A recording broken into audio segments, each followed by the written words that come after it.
এগুলো যে রক্তচাপ কমায় এর কিন্তু কোনো বৈজ্ঞানিক ভিত্তি নাই। কোনো মানুষের হঠাৎ করে তার খারাপ লাগলো, প্রেশার বেড়ে গেল, সে তেঁতুল খেয়ে ফেললো, এটা আমি যদি বলি যে আপনি এক গ্লাস পানি খাবেন তাহলে কিন্তু কমে যাবে। রসুন, তেঁতুল এবং যেটা সেটা হচ্ছে যে এগুলো কিন্তু স্বাস্থ্যের জন্য ভালো। জি। কিন্তু এগুলো যে রক্তচাপ কমায় এর কিন্তু কোনো বৈজ্ঞানিক ভিত্তি নাই।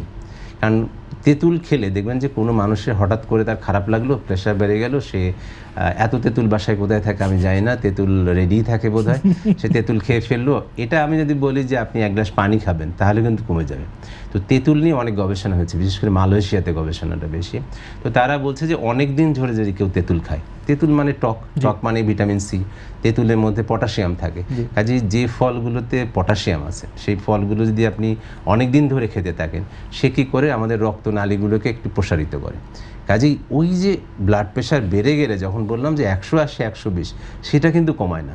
কমায় কেন? যে সে তেঁতুল খেলো, কিছু একটা খেলো, তার যেটা মানসিক শান্তি আসে, সে একটু বিশ্রাম নেয়, এটা অটোমেটিক্যালি আধা ঘন্টা ব্লাড প্রেশার মাপলে অনেকটা ব্লাড প্রেশার কমে যায়। সাইকোলজিক্যাল বিষয় আসলে কিছুটা সাইকোলজিক্যাল, কারণ হচ্ছে যে বৈজ্ঞানিক ভিত্তি এখন পর্যন্ত নাই, কাজ চলছে এটার উপরে, যে বলা হচ্ছে যে নিচের রক্তচাপ 5 কমতে পারে, কিন্তু তার বেড়ে গেল তো উপরেরটা। আচ্ছা, কাজেই ওই রকম সরাসরি কোনো এভিডেন্স নেই। আর রসুন তো স্বাস্থ্যের জন্য ভালো, অনেকে বলে হার্টের জন্যও ভালো, কিন্তু সরাসরি এগুলো খেলে যে রক্তচাপ কমবে তা না। হয়তো নিয়ন্ত্রণে থাকতে পারে, হয়তো অন্য কোনো উপসর্গ থেকে মুক্তি পেতে পারে, কিন্তু এগুলো ব্লাড প্রেশারের ওষুধ হিসাবে ব্যবহার করা ঠিক না।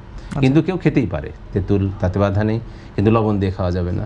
রসুন খাবেন কিন্তু তেল লবণ দিয়ে না। যেটাই খান না কেন স্বাস্থ্যের জন্যে তেল, লবণ আর মিষ্টি যোগ করবেন না।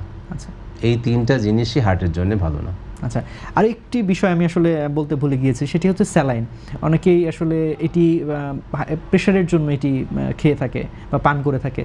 এটা বেশিরভাগ হয় কি, যাদের প্রেশার কম থাকে তাদের ধারণা যে, তো আসলে আমরা যে ওরস্যালাইনের আবিষ্কারটা যদি দেখি, এটা কিন্তু আসলে পানি শূন্যতার জন্য। আচ্ছা, তার তো প্রেশার শূন্য হয়েছে, পানি শূন্যতা হয়নি। কাজেই যদি কোনো যেমন কারো ডায়রিয়া হয়েছে, প্রচণ্ড পাতলা পায়খানা হচ্ছে, তার জন্য ওরস্যালাইন জীবন রক্ষাকারী, প্রেশার উঠানোর জন্য। যার বমি হচ্ছে তার জন্য। কিন্তু সুস্থ মানুষের যার প্রেশার কম, তার স্যালাইন খেয়ে বাড়ানো একসময় এটাই ক্ষতির কারণ হয়ে দাঁড়াবে। কাজেই যদি কোনোভাবে তার শরীর থেকে পানি আর লবণ শূন্যতা না হয়, তাহলে স্যালাইন খেতে না করা হচ্ছে।